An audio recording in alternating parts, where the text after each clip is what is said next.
Well, good morning and welcome to Full Potential Fridays. My name is Heidi Denning, and for the next 10 minutes, we are going to share with you a shot of inspiration and practical strategies to empower you and your team. I'm here with my very smart and talented co-host, Nina Mapson. Nina, what are we focusing on this morning?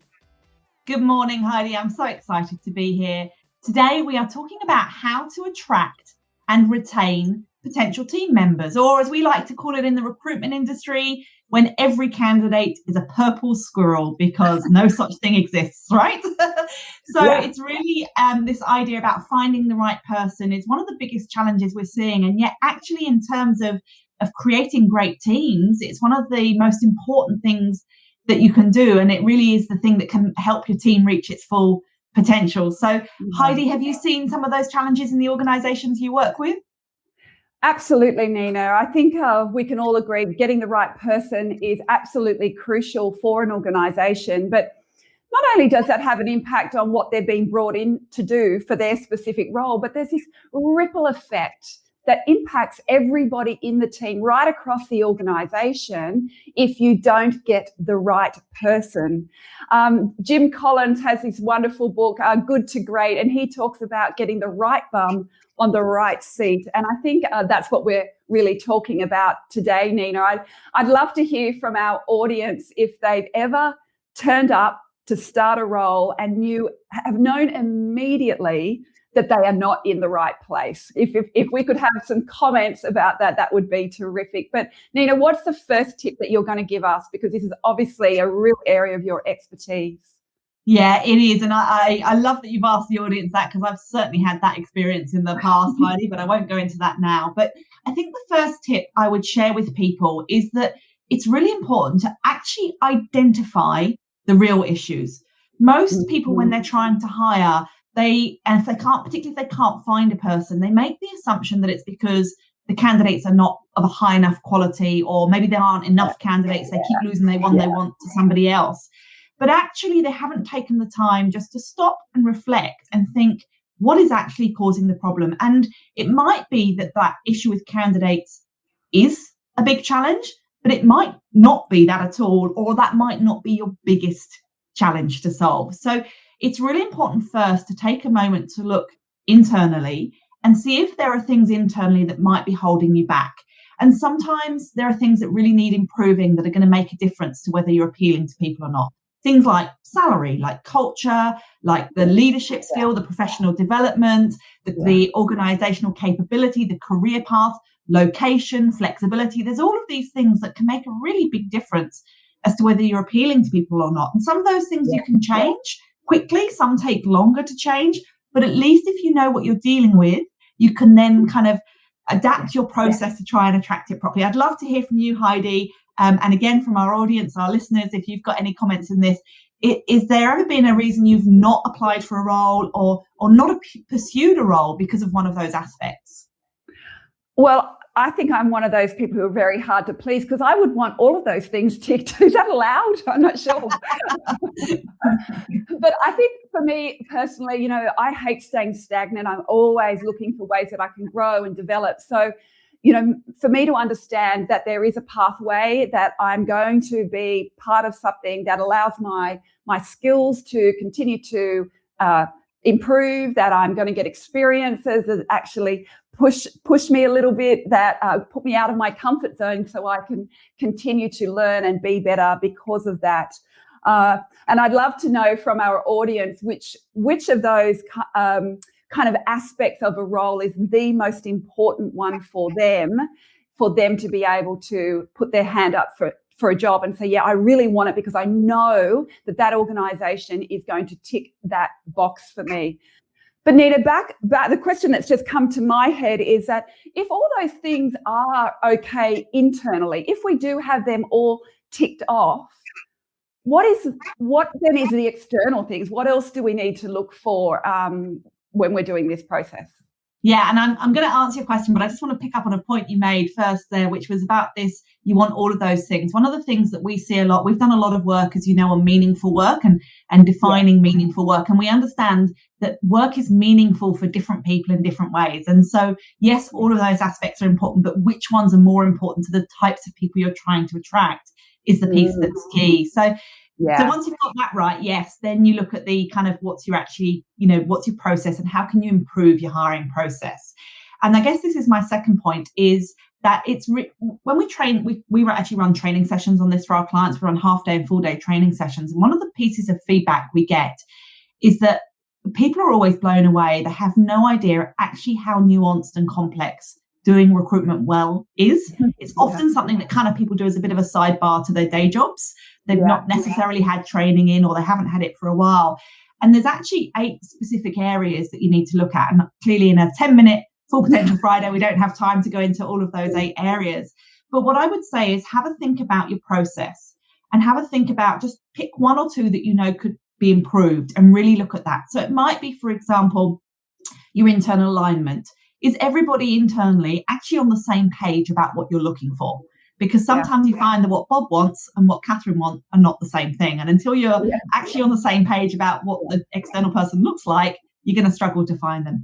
Have you actually looked at your sourcing strategies? Are you aware of some of the new ways in which you can source, some of the new areas, some of the new technologies you can use to source candidates? Or are you actually even looking in the right place? What about how you write adverts? When did you last do any kind of training on writing adverts? The style of writing adverts has changed dramatically with the advent of mobile technologies. And if you're still writing adverts from a style 10, 15 years ago, that's not going to appeal to people. Things like your actual process itself. How seamless is your process? How smooth is it? Because that's going to make a difference to how positive the candidate feels. And I could go on, as I say, there are many of these areas, but actually take a bit of time to review your internal process and think about what's working, what's not working. I love Lauren's comment there, making decisions, giving feedback early. That's a big one we talk about, is the communication with candidates. That's one of those 8 things, is how well you're communicating with people. So there's a lot more nuance and structure to it. And I guess, Heidi, I'd love to know, and I'd love to know this from our audience, because this always creates quite a lot of amusement. What's your worst experience as a candidate when you were searching for a job, Heidi? And I'd love to hear some of the stories in the audience in there. What are the mistakes you've been exposed to, Heidi? Well, yes, I have one that I'd really like to share. I just wanted to point out, I love Mandy's comment here. She's seen other people start roles when she may feel that she's more suited for it. So that's a really hard thing to deal with when you think you are more suited, and because you don't understand what's going on in the background. And how Danielle said role composition is key, the development opportunities and the flexibility. It's absolutely perfect. But to answer your question, Nina, I sold a business in 2015 that I'd had for 17 years. And when you own a business, you have to wear all the hats. You have to do everything. And I truly thought I could do anything. I wanted to go into an organization who aligned to my values. And I felt that I would be able to be taught anything to do the role. But organizations actually didn't feel that way. The feedback I got was that I was punching way above my weight and I should stick to what I know. And it was a very good piece of advice, though, to make sure that what I'm applying for is somehow linked to what I've actually done. And even though, as a small business owner of 17 years, I had to do all the marketing, and I outsourced some, but really I was doing it, I felt I could go into a marketing role. But of course, organizations thought, no, you haven't come from a marketing background at all, so you are not right for this role. So that was probably my worst experience, feeling really that my skills were undervalued, despite me thinking that I could bring a lot of value. And imagine, that's crazy, right? Imagine missing out on someone as good as you because you're not willing to think outside of the box, which is one of the things we talk about, is thinking outside of the box. And I saw Lauren had made a comment there on the chat about bringing your dog in, which was a way to think outside of the box from an EVP. It really is, how do you actually do that? And that's a great example that takes us into the final point, which is the single best way to improve your hiring and retention of good staff is to reduce the amount of time you have to do it by looking after your existing team members. If you can actually look after existing team members, you're not going to have to do it that much. So listen to them, induct them well, try and help them. If they've got ideas, try and implement them. If you can't, take the time to explain why. Find out what motivates them, work with their strengths, engage them, and get them to be part of the organisation, because it really is the key thing that makes a difference. And Heidi, you must see this with the work you do. The professional development people put into their staff makes a big impact. Is that your experience? Oh, without a doubt. And, what you don't want is for your most talented people to start thinking that the grass is greener somewhere else. Do what it takes to keep your most talented people. I mean, to me, that changes everything. And we know that the Work Institute actually did a recent survey, and they found that a third of the people who leave their jobs was because of unsupportive management and a lack of development opportunities.